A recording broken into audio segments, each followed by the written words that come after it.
어떤 목사님이 이제 그런 이야기를 하셨어요. 교회에서 성령 대망회를 하는데 강사 목사님을 초빙을 했답니다. 근데 그 강사 목사님이 하시는 말씀이 자기가 너무나 인상이 깊었다는 거예요. 그 내용이 뭐냐면 이런 거였어요. 문제가 아니라 문제는 기도의 제목일 뿐입니다 라고 이야기를 하더래요. 그러니까 문제가 아니라 문제는 기도의 제목입니다 라고 이야기를 하죠. 이게 참으로 전곡을 찌르는 그런 문제 해법이라는 생각이 들었다라는 거예요. 여러분, 문제도 문제 삼지 않으면 문제가 되지 않습니다. 그러나 반대로 문제도 아닌 것을 문제 삼으면 문제가 될 수가 있죠. 사실 우리 주변에 살펴보면 정작 문제를 삼아야 될 것은 문제 삼지 않고 문제 같지도 않은 것을 문제 삼아 갑론을박하면서 아까운 시간과 정력을 소모하는 일이 얼마나 많은지 스스로 좀 살펴볼 필요가 있습니다. 교회 안에서 과연 누가 문제 교인이냐, 자꾸만 문제도 아닌 것을 문제시하는 교인이 어떻게 보면 문제 교인이 아닐까라는 그런 생각을 해보고, 그래서 이런 사람들이 많아질수록 시끄럽고 어려워질 수밖에 없죠. 우리는 매 순간 무언가를 문제로 만들 것이 아니라 이 상황을 하나님의 은혜 가운데에서 정말 영광으로 바꾸기 위한 애씀과 노력이 있어야 될 줄로 믿습니다. 그래서 여러분들 정말 우리의 삶 가운데 무엇이 문제인지, 정말 문제가 아닌데도 혹시 나는 문제로 그것을 여기고 살아가는 것은 아닌지를 좀 생각해 볼 필요가 있고, 정말 이스라엘 백성들에게도 마찬가지로 어떻게 보면은 자신들이 문제인데, 자신들이 어떻게 보면은 걸림돌인데, 이 자신들보다 다른 곳에서 문제를 찾으려고 애쓰고 다른 곳에서 이 문제를 해결하려고 애쓰는 그들의 모습을 오늘 우리가 한번 좀 뒤돌아보면서 과연 나는 무엇 때문에 슬퍼하고 무엇을 문제로 삼고 그렇게 살아가고 있는가 라는 생각으로 오늘 그러한 접근으로 오늘 말씀을 좀 대할 수 있길 주님의 이름으로 축원드립니다. 할렐루야. 오늘의 말씀은 우리가 지지난주죠. 지지난주의 말씀의 연장선상에 있다라고 해도 여러분들 충분할 것 같습니다. 여러분 지지난주 설교 생각 안 하십니까? 여러분 아마 그렇게 얘기할 거예요. 아니 지난주 설교도 모르는데 목사님 무슨 지지난주 설교를 저희한테 이야기를 하십니까? 얘기를 할 수 있겠죠. 그런가요? 네. 지지난주 설교의 주된 핵심 내용은 그런 내용이었죠. 이스라엘 백성들이 모세가 시내산에서 내려오지 않으니까 40일이 지났는데도 내려오지 않으니까 이스라엘 백성들이 두렵기 시작했어요. 아니 우리를 여기까지 이끌어다 놓고 이 양반은 어디로 가서 오지도 않는 거야? 두려웠습니다. 그러니까 그의 형 아론에게 당신은 빨리 우리를 위해서 우리를 이제 가나안까지 인도할 그 신을 우리에게 만들어서 보여달라라고 얘기합니다. 말들에도 만들어서 보여달라고 얘기하죠. 이게 우리의 의식 아니겠습니까? 우리가 신을 만들어서 살아요. 그러니까 나에게 필요하고 내 조건에 충족하고 내가 원하는 것을 이룰 신을 만들어요. 그러니까 그분을 따라서 그분이 원하고 그분이 계획한 것을 따라가는 게 아니라 내가 원하고 내가 기뻐하는 그 신을 만들기 위해서 정말 따라야 할 그 신을 배제하고 사는 게 이스라엘 백성이고 어떻게 보면 또 우리였다라고 이야기를 했었습니다. 결국 여러분 이스라엘 백성들이 그렇게 이야기를 하니까 아론이 그들에게 금붙이들을 다 모아와라 라고 얘기하죠. 그리고 그것을 무엇으로 만듭니까? 금송아지로 만듭니다. 그리고 나서 사람들한테 봐라 이 송아지가 너희를 애굽에서 이끌어낸 바로 여호와 하나님이다 라는 식으로 이야기를 합니다. 사람들이 그 앞에서 춤을 추고 그 앞에서 예배를 드리고 막 뛰어노는 그 장면이 있었고, 결국 이스라엘 백성들이 이렇게 방탕하고 이렇게 패역한 모습 가운데 있을 때에 하나님께서 모세를 다시 내려보내서 그들을 깨닫게 하고 그들을 책망하는 그런 내용들을 우리가 잘 알고 있습니다. 하나님께서 그들을 이야기하실 때 그렇게 얘기하셨죠. 야, 너의 백성들이 지금 부패하였다 라고 이야기를 합니다. 너의 백성들이 부패하였다. 왜 너의 백성이라고 얘기했다고요? 기억나십니까?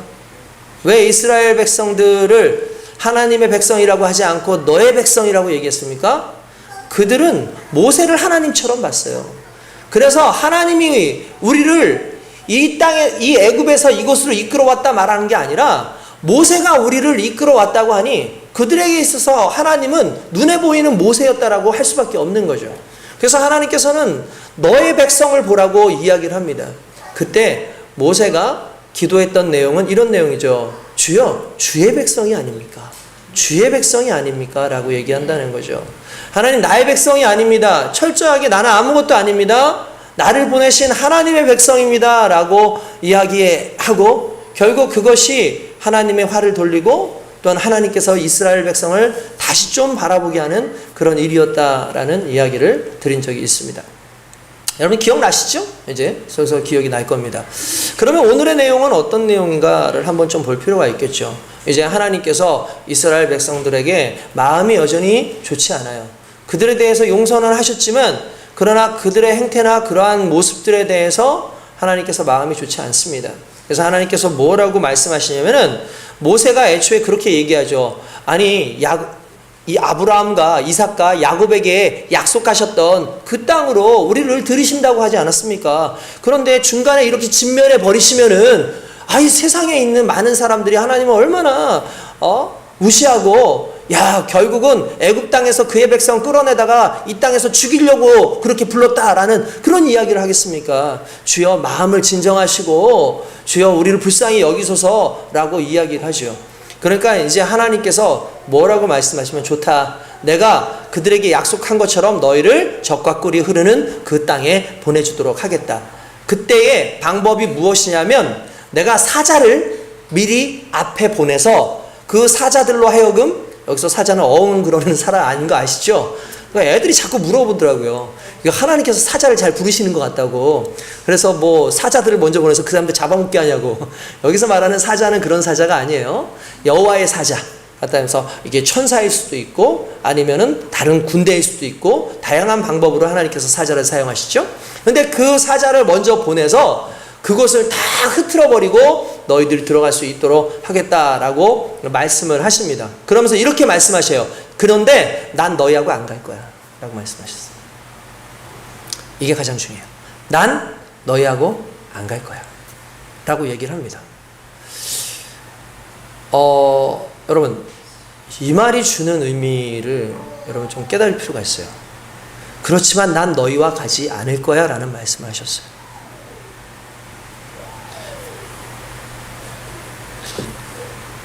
저는 이게 오늘 말씀의 핵심이라고 생각을 합니다. 내가 너희와 가지 않겠어 라는 그 말. 이스라엘 백성들이 그 말을 듣고 어떻게 했을까요? 원래 이 이야기를 할 때 하나님께서 이렇게 얘기합니다. 실은 하나님께서 삐져가지고 안 가시는 게 아니에요. 하나님께서 삐져가지고 흥치뿡 나 너희들하고 도저히 안 가겠어.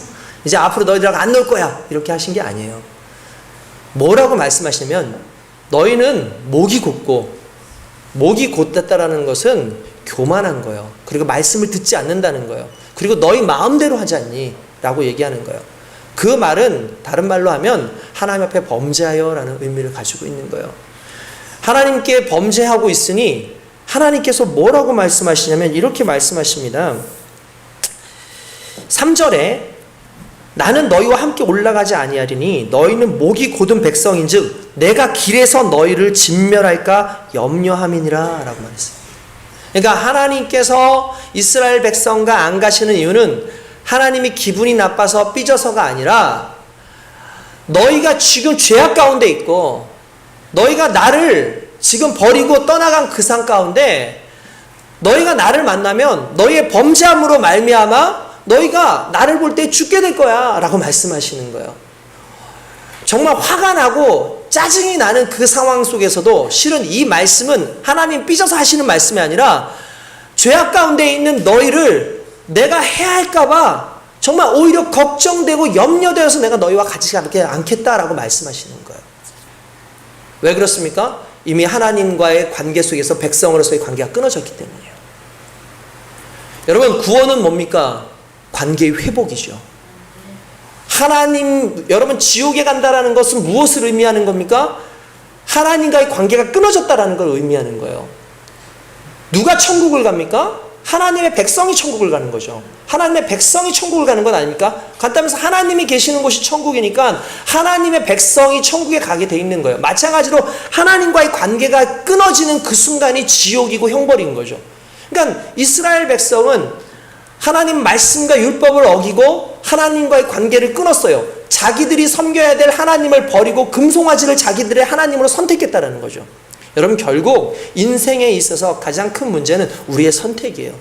내가 하나님을 선택할 것이냐 아니면 하나님 아닌 것을 선택하는 거냐에 따라서 내 주인이 바뀌는 거예요. 이스라엘 백성들에겐 이미 주인이 바뀌어 있는 상황이고, 그런 상황 속에서 하나님의 백성이 아닌 이스라엘 백성들은 하나님의 진멸의 대상일 수밖에 없는 겁니다. 그러나 그들을 진멸하지 않는 이유는 딱 하나예요. 아브라함과 이삭과 야곱에게 주셨던 그 약속, 내가 너희 백성으로 하여금 저 가나안 땅에 가게 하리라는 그 약속 하나로 말미암아 그냥 그들에게 그렇게 갑니다. 그때에 이스라엘 백성들이 어떻게 하느냐? 여러분, 정말 중요해요. 결국 신앙은 반응이에요. 뭐라고요? 신앙은 반응입니다. 여러분, 말씀에 대한 반응, 그리고 어떤 상황에 대한 반응, 주어진 환경에 대한 반응이 결국 내 믿음이에요. 그게 내 신앙이에요. 이스라엘 백성들이 하나님께서 그렇게 말씀하시고 나니까 일제히 그들이 뭐라고 얘기하냐면 4절에 보니까 이렇게 나와요. 백성이 이 준엄한 말씀을 듣고 슬퍼하여. 이 준엄한 말씀을 듣고 슬퍼하여 한 사람도 자기의 몸을 단장하지 아니하니 라고 되어 있습니다. 무슨 말입니까? 그들에게 있어서 그 슬퍼하는 내용이 뭐였을까요? 일단 가장 중요한 건 하나님이 함께 가지 않으시겠다라는 그 말이 가장 슬픈 거예요. 여러분, 만약에 그 백성들이 여전히 하나님을 믿지 못하고 하나님 앞에서 불순종하는 그 모습으로만 있었다면 오늘 이 내용은 아예 나오지도 않았을 겁니다. 근데 그들이 슬퍼하는 이유가 뭐겠습니까? 간단하면서 더 이상 너희의 하나님이 아니라는 그 말 앞에 슬퍼하는 거죠. 여러분, 여러분들의 인생 가운데 가장 슬픈 게 뭡니까? 저는 한번 물어보고 싶어요. 여러분들의 인생 가운데 가장 슬픈 게 뭡니까? 지금 여러분들이 가장 슬픈 게 뭔가요? 여러분들 살면서 여러분들 인생 가운데 가장 힘들고 어려웠던 게 뭡니까? 실은 내가 가장 슬프고 원망스러운 그 순간이 어떻게 보면 나의 상태인 거죠. 내가 무엇에 슬퍼했을까? 여러분, 인생 가운데 슬퍼할 거리가 상당히 많음에도 불구하고 딱 이 한 가지가 내 인생에 가장 슬펐다라고 했을 때에 이스라엘 백성들이 슬퍼하는 그 내용은 이거였어요. 하나님이 더 이상 나와 함께 하지 않으신다. 혹시 여러분들 삶 가운데 사랑하는 사람이 떠났기 때문에 슬퍼하시는 분들이 있죠. 정말 슬픕니다. 정말 그건 슬픈 이야기입니다. 근데 하나님이 여러분들과 떠나 있다고 생각해 보신 적 있으십니까? 아니면 내가 하나님을 떠나서 살고 있다고 생각해 보신 적 있으신가요? 그때 슬펐나요? 여러분, 오히려 슬프기보다는 오히려 홀가분하지 않았습니까? 오히려 그 좀 죄책감은 있고 살짝 좀 마음에 찔리는 부분은 있지만 그것이 여러분들에게 슬픔으로 다가오지 않는 그런 모습으로 있지는 않았나요? 회복은 내가 하나님과 끊어졌을 때 그때 가장 가슴이 아프고 슬퍼할 때 그때부터 회복이 일어나는 거예요. 돈이 없어서 슬퍼요. 친한 친구와 헤어져서 슬퍼요. 이런 문제 저런 문제 때문에 슬퍼요. 대학을 떨어져서 슬퍼요. 직장을 못 구해서 슬퍼요. 그렇죠. 충분히 슬퍼할 수 있죠. 그런데 내 인생에 있어서 가장 슬픈 건 하나님과의 교제함이 없어요. 하나님과 내 삶의 만남이 없어요가 가장 슬퍼한다면 여러분, 적어도 우리의 삶 가운데 하나님의 은혜가 임하게 될 줄로 믿습니다. 이스라엘 백성들은 그렇게 마음을 먹어요. 그걸 하나님이 보셨어요. 이스라엘 백성들이 단장을 하지 않아요. 단장을 하지 않는다는 건 뭐냐면, 여러분, 이스라엘 사람들이, 아니 고대 근동 사람들이 지금도 마찬가지고, 여러분, 단장을 하지 않는 이유는 딱 한 군데예요. 두 군데라고 볼 수 있어요. 여러분, 단장하지 않을 때 언제 단장하지 않을까요? 사람이 죽었을 때요. 사람이 죽었을 때 장례식장 가는데 보석 찬란하게 쫙 달고 가는 사람 맞습니까? 아우, 잘 죽었다 뭐 이러면서. 그런 사람 없습니다. 오히려 좀 초췌한 모습으로 검은 옷을 입고 상복을 입고 가서 예의 있게 절을 하고 또는 인사를 하고 거기서 나름대로 예식을 치르고 오는 게 일반적인 사람들의 모습인 거죠. 마찬가지예요. 단장을 했다라는 건 뭐냐면 마치 지금 장례식과 같은 그 분위기로 이스라엘 백성들이 있었다는 거예요.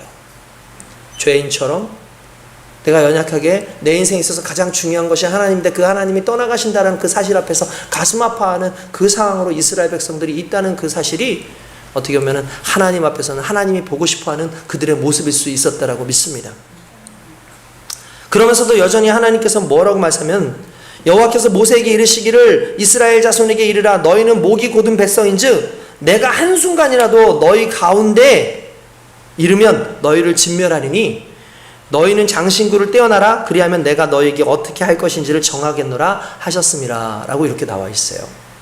자, 그러면 여기에서부터 이제 조금 더 집중해서 한번 들어가 보도록 하겠습니다. 갑자기 하나님께서 이렇게 말해요. 너희 장신구를 다 떼어내어 버려라 라고 이야기를 합니다. 아니, 왜 장신구를 떼어내어 버리라고 얘기를 했을까를 좀 생각해 볼 필요가 있어요. 장신구를 떼어냈던 사건이 하나 있었어요. 어떤 사건이었을까요? 네? 우상을 만들었을 때 그 사건, 오케이. 하나. 그쵸. 그걸 뗐고.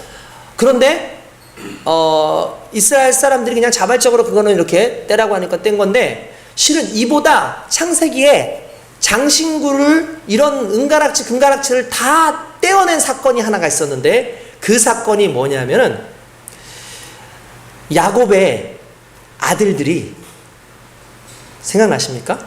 하몰? 이게 주장 세겜에서 하몰의 아들을 죽이는 그 사건이 나왔어요. 왜냐하면 자기 여동생 디나를 범하는 사건이 있었거든요. 그래서 그때 시므온과 레위가 가서 야 너희 우리 자손하고 결혼하려면 할례를 받아야 돼. 할례 받지 않은 백성들하고 우린 결혼할 수 없어. 그러니까 그들이 그래 알았어 내가 그 여인을 너무나 사랑하니까 할례를 할게 하고 할례를 했는데 그 할례를 하고 나니까 얼마나 고통스럽습니까? 그때는 전쟁을 치를 수 없으니까 그걸 보고 이 시므온과 레위가 가가지고 그들을 죽여버리죠. 그러니까 야곱은 화를 내요. 너 이거 어떻게 해서 이렇게 했느냐? 이 땅에 있는 모든 사람들로 우리를 적으로 만들었다. 도대체 어떻게 너희가 이런 짓을 했느냐라고 두려움에 빠져서 도망을 가는데 도망갈 때 어디로 가냐면 베델로 나중에 가요. 근데 그때 이렇게 얘기합니다. 지금 너희에게 있는 귀걸이라든지 또한 장식품 이런 것들 다 빼서 가져와라. 가져옵니다. 가져오니까 그걸 보자기에 싸가지고 땅에 묻어버려요. 그리고 거기서 예배를 드리고 떠납니다. 여러분 이게 무슨 의미냐면은 실은 장식품은 그냥 장식품이 아니에요. 두 가지 의미가 있습니다. 첫 번째는 뭐냐면 그 장식품 자체가 우상이었어요. 당시의 장식품은 그냥 만드는 게 지금은 우리가 뭐 모양도 이쁘게 만들잖아요. 그죠? 근데 그 당시에는 자기가 섬길 신의 모습을 장식품으로 만들어가지고 달고 다녔던 거예요. 그러니까 무슨 말이냐? 이들은 하나님을 여전히 믿으면서도 삶 가운데는 작은 우상 하나씩을 가지고 살았던 거예요.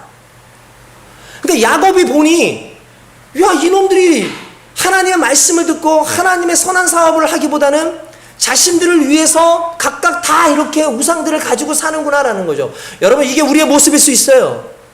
혹시 여러분 하나님을 섬긴다고 하면서도 여러분들 삶 가운데 여러분들이 의지할 만한 작은 우상들 하나는 다 가지고 있지 않습니까? 여차징하면 팔아서라도 내 삶을 유지할 만한 그러한 작은 우상 하나들은 가지고 있지 않습니까? 때때로 여러분 돈이 여러분들의 우상일 수 있어요. 때때로 가족들이 여러분들의 우상일 수도 있어요. 때때로 여러분 학력이 또는 여러분들의 직장이 여러분들의 지혜가 나름대로 수많은 것들이 여러분들이 숭상하는 가지고 다니는 그런 우상일 수 있다는 거예요. 뿐만 아니라 하나님이 보시기에 그 우상들을 달고 다녔던 그 금 장식들은 또 다른 큰 우상을 만드는 하나의 도구였다라는 거죠. 그래서 하나님께서 이스라엘 백성들한테 그렇게 얘기하십니다. 야, 그 모든 것 다 떼어버려라. 무엇을 의미하는 겁니까? 더 이상 그거 의지하지 말고 오직 나만 의지하겠다라고 고백하라는 거죠. 오늘 저와 여러분들에게 하나님께서는 바로 그 말씀을 하고 있는 겁니다. 지금 너희가 의지하는 것 정말 내가 맞아? 그렇다면 나를 의지한다면 나와 관계를 회복하기 원한다면 너희의 삶 가운데 있는 너희가 의지할 수 있는 언제든지 너희가 따라갈 수 있는 그 우상의 모습들을 다 내어 던져버리라고 말하는 거랑 같은 내용인 거예요. 오늘 저와 여러분들이 그렇게 되어지기를 원합니다. 여러분들 혹시 여러분들 우리 삶 가운데 진짜 그런 것들 있지 않습니까? 정말 내가 하나님보다 더 믿고 있는 것들. 하나님은 정말 기도할 때 이루시기까지 상당히 시간이 걸리시지만 이 사람은 쿡 찌르면 그냥 당장에 나올 것 같은 그런 사람들이나 또는 여러 가지 상황들이 있잖아요. 내가 더 의지하는 것, 내가 더 바라보는 것. 하나님께서는 그 모든 것을 하나님 앞에 내려놓으라고 얘기해요. 여러분 그때에 저와 여러분들에게 회복의 놀라운 역사가 일어나게 되는 줄로 믿습니다. 이스라엘 백성들이 어떻게 했을까요? 아까워했을까요? 아까워하지 않습니다. 그냥 그 모든 것들을 다 내어 놓았다고 성경은 그렇게 이야기하고 있습니다. 할렐루야. 하나님께서는 그것을 오늘 우리에게 요구하시는 거죠. 그 이후에 하나님께서 어떻게 그들에게 하실지에 대해서 그 위에 모세가 하나님을 만나러 갑니다. 성막이 만들어지기 이전이니까 하나님께서 회막을 통해서 모세를 따로 그 진중에서 만나기 원했어요. 그러니까 진이 이렇게 있으면 진에는 이스라엘 백성들이 머물러 있고 장막이 머물러 있고 하나님께서는 진에서 좀 떨어진 곳에, 왜냐하면 이미 그들이 범죄하였기 때문에 진 가까이 곁에 있다가 하나님을 목도하는 순간 그들이 죽을 수 있거든요. 그러니까 진 먼 곳에 떨어진 곳에 회막이라는 곳을 만들어서 그 회막에 모세가 들어갑니다. 그 모세가 들어갈 때에 모세가 그 안에 있을 때 하나님께서 그와 만나서 그 회막에서 만나 주시는데 구름 기둥이 그 회막 가운데에 그대로 임하는 놀라운 은혜를 바라보게 됩니다. 그 귀한 역사가 일어났을 때 하나님께서 모세와 대화를 하는데 마치 그 대화하는 것이 정말 친구가 서로 사이좋게 대화하는 것처럼 그렇게 대화를 하더라라는 말씀이 있어요. 여기서 이 모세의 삶과 모세를 사랑하시고 또한 하나님을 경외하는 자가 경험하는 이 영광이 결국 하나님과 친밀한 말씀과 대화로 함께 나눈 것을 알 수가 있겠죠. 근데 이때에 이스라엘 백성들이 어떻게 하느냐 하면 이스라엘 백성들이요 그걸 지켜보고 있어요. 아무도 진 밖으로 나오지 못해요. 회막 근처까지 가기는 하는데 근데 그 진 밖에 나와도 그냥 장막에서만 머물러가지고 이스라엘 백성들이 이렇게 쳐다보고 있는 거예요. 왜냐하면 자기들이 지은 죄가 있잖아요. 만약에 거기에 잘못 가다가는 까딱하다가는 하나님을 만났을 때 그냥 죽을 수가 있거든요. 그러니까 진 밖에서 이렇게 머물러 있는 그 상황이 이렇게 있습니다. 근데 갑자기 구름 기둥이 임하고 여호와의 영광이 임하는 그 순간에 이스라엘 백성들이 어떤 행동을 했는지 아십니까? 10절에 보면 이렇게 나옵니다. 모든 백성이 회막문에 구름 기둥이 서 있는 것을 보고 다 일어나 각기 장막문에 서서 예배하며 라고 나와요. 할렐루야. 여러분 이게 무슨 의미인지 아시겠어요? 이들이 여태까지 무엇을 예배했었죠? 금송아지를 예배했어요. 금송아지를요. 근데 금송아지의 특징이 있어요. 금송아지는 자기들이 만든 거예요. 그리고 만든 것을 경배하고 만든 것에 예배를 했어요. 그런데 하나님의 영광의 구름은 그들이 만든 것이 아니에요. 하나님이 직접 역사하시고 하나님이 직접 임재하셔서 드러난 것에 대해서 그들이 예배하는 거죠. 제가 이 말을 달리 얘기하면 이런 겁니다. 오늘날 우리가 예배를 만들어서 해요. 이게 무슨 말인지 이해되세요? 내 방식대로 내 생각대로 예배를 만들어서 드려요.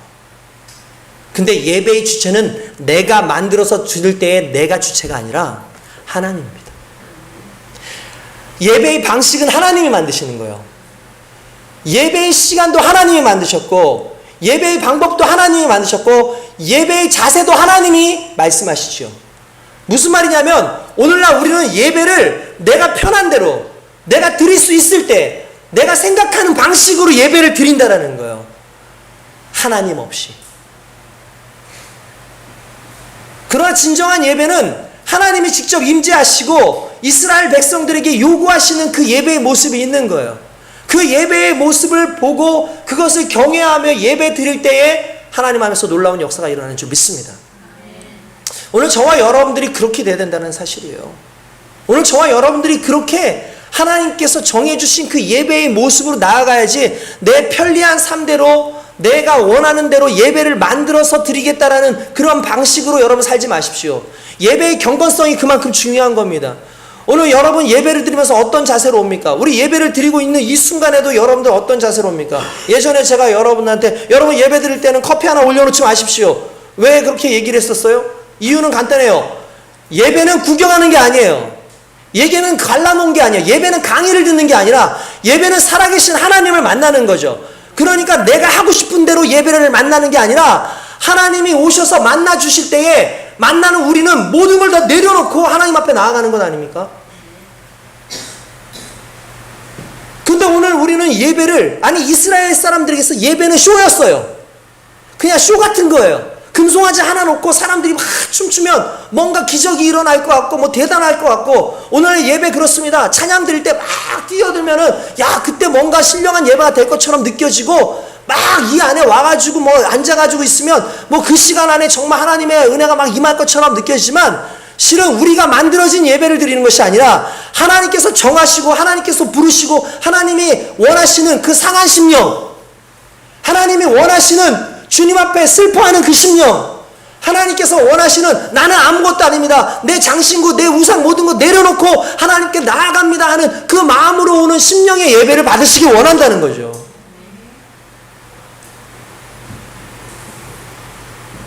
오늘 준비되어진 바로 그 예배, 하나님이 주인이 되시고 하나님이 우리에게 주시는 그 예배가 오늘 저와 여러분들의 예배가 될 줄로 믿습니다. 그게 바로 하나님이 임하시는 예배인 거예요. 모세가 바로 그걸 원했어요. 모세가 하나님 앞에 기도하고 하나님 앞에 나아간 그 모든 것들이 실은 이런 모습이었던 거예요. 모세가 12절 보면 이런 내용이 나옵니다. 내용을 간단하게 말씀해요. 갑자기 하나님 앞에 그렇게 얘기해요. 하나님, 아니 내게 이 백성을 인도하여 올라가라고 지시하시면서 나와 함께 보낼 자 내게 지시하지 아니하셨습니까? 근데 그거 주시지도 않고 뭐 하시는 겁니까? 라고 얘기를 해요. 근데 실은 여기서 모세가 이렇게 얘기한 이유가 있었어요. 뭐냐면 모세는 하나님, 저는 지금 사자가 필요하지 않아요. 하나님, 제가 필요한 건 사자가 아닙니다 라고 얘기합니다. 그 말은 무슨 말이냐면 하나님, 저는 하나님이 필요해요. 저는 그 사자가 아니라 하나님이 필요해요. 하나님, 저와 함께 해주세요를 얘기하고 있는 거예요. 13절에 보니까 이렇게 나옵니다. 내가 참으로 주의 목전에 은총을 입어 싸우며 원하건대 주의 길을 내게 보이사 내게 주를 알리시고 나로 주의 목전에서 은총을 입게 하시며 이 족속을 주의 백성으로 여기소서. 이게 무슨 말입니까? 회복시켜 달라는 거죠. 주님, 다시 우리와 함께 해주세요. 그 말은 무슨 말입니까? 하나님이 함께 하신다는 건 이들이 하나님의 백성이라는 것을 의미하는 거예요. 우리가 비록 문제가 있었고 우리가 쓰러졌지만 주여 정말 원하오니 우리를 버리지 마시고 하나님의 은혜 가운데 있게 하시고 우리와 함께 하소서. 그때 하나님께서 그의 기도를 듣고 이렇게 말씀하십니다. 여호와께서 이르시되 내가 친히 가리라. 내가 너를 쉬게 하리라. 할렐루야. 하나님 그 기도 듣고 이스라엘의 그 모습 보고 예배하는 그들의 모습, 애통하는 마음으로 슬퍼하는 모습으로 하나님 앞에서 엎드려 있는 그들 앞에 하나님께서 하시는 말씀이, 그래 이제 내가 너희와 함께 갈게. 15절에 모세가 이렇게 합니다. 모세가 여호와께 아뢰되 주께서 친히 가지 아니하시려거든 우리를 이곳에서 올려보내지도 마십시오. 나와 주의 백성이 주의 목전에 은총을 입은 줄 무엇으로 알리까? 주께서 우리와 함께 행하심으로 나와 주의 백성을 천하 만민 중에 구별하심이 아닙니까? 라고 얘기를 해요. 여러분, 이 말씀이 왜 그러냐면 이게 바로 모세의 자세예요. 이게 모세의 가슴이에요. 이 모세의 가슴이라는 게 무슨 의미냐면 이런 거죠. 하나님, 간접적으로 가시는 하나님을 원하는 게 아니에요. 이스라엘 백성들에게 마음과 실은 모세의 마음은 처음에 달랐어요. 왜 그러냐면 이스라엘의 마음은 이런 거예요. 가나안에 가기 위해서 하나님이 필요했어요. 근데 모세의 가슴은 하나님과 함께 하기 위해 가나안에 필요했던 거예요. 내용이 달라요. 여러분 보십시오. 모세의 소망이 뭐였을까요? 모세의 소망은 이거였어요. 하나님 나와 함께 하소서가 모세의 소망이에요. 왠지 아십니까? 어쩌면 그에게 가나안은 소망이 아니었어요. 왜냐? 애초에 그는 가나안을 꿈꾼 적도 없어요. 가나안을 생각한 적도 없었어요. 근데 하나님께서 나타나셨어요. 그리고 그렇게 말씀하셨어요. 내가 너에게 그 땅을 가게끔 하겠다. 근데 모세는 이렇게 얘기하죠. 하나님, 제게 필요한 건 가나안이 아니에요. 제게 필요한 건 하나님이에요. 하나님 나와 함께 해주세요. 결국 모세 가나안에 들어갑니까? 못 들어갑니까? 못 들어갑니다. 근데 가나안이 그 모세가 그것 때문에 원망하지 않아요. 왠지 아십니까? 내가 가나안 땅에 들어가지는 못했지만 나의 소망인 하나님과 영원토록 함께 있거든요. 여러분 이게 우리에게 필요한 거예요. 이스라엘 백성들은 가나안을 소망합니다. 그리고 그 가나안으로 자신들을 이끌 신을 보여달라고 하죠. 그리고 금송아지를 만들었어요. 그리고 그들에게 하신 하나님 말씀은 그들과 함께 하지 않으시겠다라는 말씀이었죠. 근데 그때 모세는 뭐라고 얘기합니까? 아닙니다. 하나님, 가나안 그게 중요하지 않아요. 하나님께서 같이 가지 않으실 거면 가나안 우리를 보내지도 마세요. 우리는 하나님 앞에 꿈을 원합니다. 하나님 이 꿈을 이루어 주시옵소서. 이 꿈대로 가기를 원합니다 라고 얘기합니다. 근데 정작 그 꿈을 주신 하나님과 함께하는 것에 대해서 생각하지 못하는 거예요. 하나님 이 꿈을 주시고 내 소망을 이루어 주시고 하나님께서 말씀하신 이 모든 것 감사합니다. 이거 이루어 주시옵소서. 이것까지는 좋은데 그 꿈을 이루는 과정 속에서 하나님이 함께 하시고 하나님이 주신 것이라는 그 하나님께 집중하는 것을 못하고 있다는 거죠. 그러면 우린 쉽게 넘어질 수밖에 없어요. 그리고 쉽게 원망할 수밖에 없어요. 그래 하나님은 그렇게 하지 않으세요. 그러면서 하나님 앞에 이렇게 얘기합니다. 하나님이 함께 하셔야 돼요. 하나님이 함께 하셔야 돼요. 여러분 정말 중요한 것이 16절에 나와 있어요. 거룩이 뭔지 아십니까? 거룩. 구별됨이죠. 구별됨. 그럼 어떻게 구별되는 줄 아십니까? 16절 다시 한번 읽어볼게요. 나와 주의 백성이 주의 목전에 은총 입은 줄을 무엇으로 알리까? 주께서 우리와 함께 행하심으로. 뭐라고요? 주에서 우리와 함께 행하심으로 나와 주의 백성을 천하 만민 중에 구별하심이 아니니까. 거룩은 하나님과 함께함이에요. 거룩은 하나님과 함께함이에요. 여러분이 세상 속에서 왜 거룩하게 못 사는 줄 아십니까? 하나님과 함께하지 않기 때문이에요.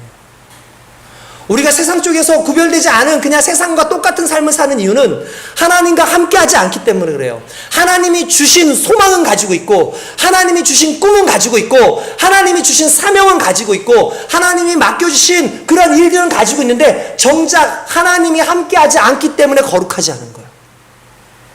모세가 그걸 원한 거예요. 하나님 그 땅 안 가져도 돼요.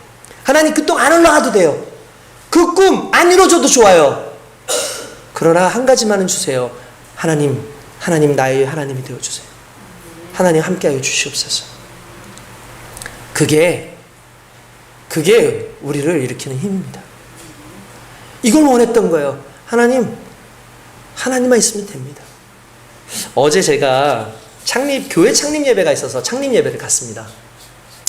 창립 예배를 갔는데 실은 그게 새로운 목회자가 창립을 하는 게 아니라 우리 지방회에 속해 있는 목사님이었는데 심지어 저하고 임원 활동도 같이 했었던 목사님입니다. 그 목사님이셨는데 그 목사님이 다시 이전을 하면서 재창립을 하신 거예요. 그러니까 이분이 코로나 때 2021년 때인가? 그때 연락이 안 되는 거예요. 연락이 안 돼서 도대체 이분은 왜 연락이 계속 안 될까 걱정을 많이 했죠. 그러니 뜬금없이 우리 총무님한테 연락이 와가지고 목사님 저 목회를 이제 못할 것 같습니다. 내려놔야 될 것 같습니다. 교회 이제 폐쇄시켜 주세요. 이렇게 얘기를 하더래요. 그래서 왜 그러냐 하니까 여러 가지로 힘들었고 좀 이런 얘기를 하는 거예요. 그러고 난 다음에 최근에 목사님이 다시 목회를 하려고 그럽니다. 해서 다시 창립 예배를 드리는 그런 상황이 있었어요. 그러니까 제가 이제 친하기도 하지만 내가 이분한테 도대체 무슨 설교를, 무슨 축사를 할까? 제가 축사를 맡았어요. 축사를. 무슨 축사를 해주고, 권면 축사이기 때문에 권면도 하고 축사도 해야 되는데 뭘 이야기해야 될까 싶어가지고 하다가 묵상을 했어요. 하나님 앞에 묵상을 하면서 내가 무엇을 내가 이야기하는 것이 이 사람에게 축사가 제대로 되겠습니까? 라고 했죠. 그런데 한참 묵상하다가 문득 생각이 나서 전한 축사가 이런 내용이었어요. 뭐냐면 이런 거였어요. 여러분, 사람은 세상을 살아가기 위해서 힘이 필요합니다. 누구에게나 다 힘이 필요합니다. 사람은 살아내기 위해서 힘을 냅니다. 시작하는 힘이 있고 그것을 지켜내는 힘이 필요합니다. 그런데 제가 묵상하다 보니까 우리에게 정말 필요한 힘, 정말 없어서는 안 되는 힘이 하나 있는데 그건 다시 일어나는 힘입니다. 다시 시작하는 힘입니다. 우리는 모두가 넘어집니다. 우리는 넘어지지 않을 수가 없습니다. 우리는 꼿꼿이 서 있을 수만은 없습니다. 시험에 들든지 아니면 징계를 받든지 아니면 스스로 무너지든지 넘어지고 좌절할 때가 있습니다. 그때 우리에게 필요한 힘은 다시 일어서는 힘입니다. 결국 이 힘이 있어야 세상을 살 수 있습니다. 하루의 피곤함에 힘이 풀려서 누워서 잠을 자지만 힘이 없으면 다음날 우리 일어나지 못합니다. 결국 다시 일어나는 힘이 필요한데 놀랍게도 다시 일어나는 힘을 보여주시는 분이 예수님입니다. 왜 그런지 아십니까? 그분은 죽으셨고 모두가 절망하고 낙심한 그때에 다시 살아나셨다는 거죠. 주님의 부활은 다시 일어나는 힘입니다. 그 부활의 주님을 만난 후 베드로도 낭망했다가 다시 일어났고 사도 바울도 다시 일어났으며 수많은 사도들과 수많은 성도들이 다시 일어나는 놀라운 역사가 그리스도의 부활, 다시 일어나게 하는 그 부활의 힘에서 나타났습니다 라고 제가 축사를 하면서 그 교회가 바로 이 교회입니다 라고 축사를 했었어요. 결국 우리에게 가장 필요한 힘은 뭔가 시작하는 힘이 아니라 끝마무리를 하는 힘이 아니라 다시 일어나는 힘이에요. 오늘 실패했어도 다시 일어나는 힘. 내가 힘들어서 정말 낭만 가운데 있어도 다시 일어나는 힘. 그 힘이 부활의 힘인 거죠. 그 부활의 힘을 누굴 통해서 만납니까? 우리 하나님을 통해서 만나는 겁니다. 그 이야기를 하고 많은 사람들한테 그렇게 얘기했더니 모든 성도들이 너무나 행복해하는 거예요. 그러면서 그 목사님이 이제 인사를 하러 딱 나와서 인사를 하는데 그 얘기를 하시더라고요. 전 놀랐어요. 왜 그랬냐면 코로나 때 그분이 죽었어요. 코로나 때 그분이 죽었다고요. 코로나 때 중환자실에 갔는데 심정지가 온 거예요. 그래서 6번인가를 했는데 죽었어요. 그러니까 그냥 죽어버린 거예요, 이분이. 성도들이 울고 불고 난리가 난 거죠. 여동생, 그 동생이 또 막 울면서 죽으면 안 된다고 막 하는데 사망 선고를 하려고, 왜냐면 이미 다 죽었으니까 하려고 하는데 그때 다른 선생님 한 분이 오셨대요. 다른 선생님이 어떻게 돼가고 있어? 어떻게 돼가? 이미 이 사람 죽었습니다. 뭐 이렇게 선고를 해야 되잖아요. 근데 갑자기 그 분이 이렇게 말씀해요. 우리 한 번만 마지막으로 더 해봅시다. 한 번만 더 해봅시다 해가지고 심폐소생을 전기로 대면서 한 번만 더 해보자고 하는 순간에 폐가 움직이기 시작하고 다시 하는 순간에 심장이 뛰기 시작합니다. 살아났어요. 진짜 흰천으로 덮어놨거든요. 흰천으로 덮어놨는데 그 순간에 살아난 거예요. 근데 그분이 그러더라고요. 하나님께서 말씀을, 그러니까 자기가 죽어있는 그 동안에 하나님께서 넌 다시 일어나야 된다. 너 다시 일어나서 내가 너에게 맡겨준 사명을 감당해야 된다라고 말씀을 하시더래요. 그분이 모든 거 다 접어놓고 아무것도 못하겠다고 하는 그 순간에 코로나 만나서 죽었는데 하나님께서 그를 다시 살리신 거죠. 그날 거기 성도들이 다 울어요.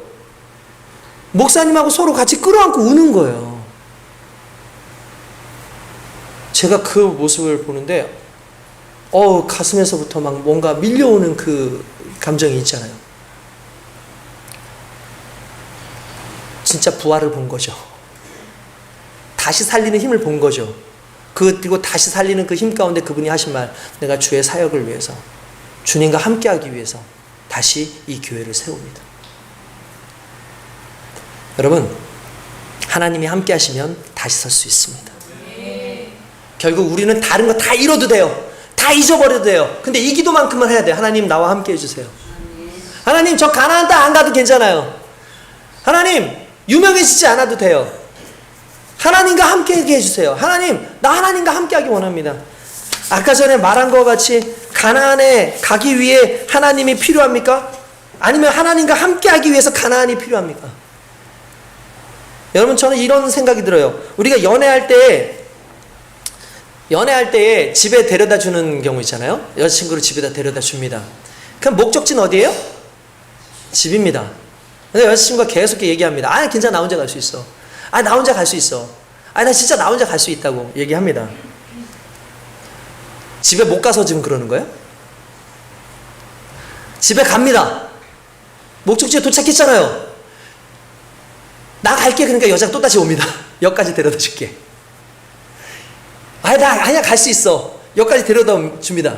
근데 또다시 남자는 이제, 다시 집으로 가자. 데려다 줍니다.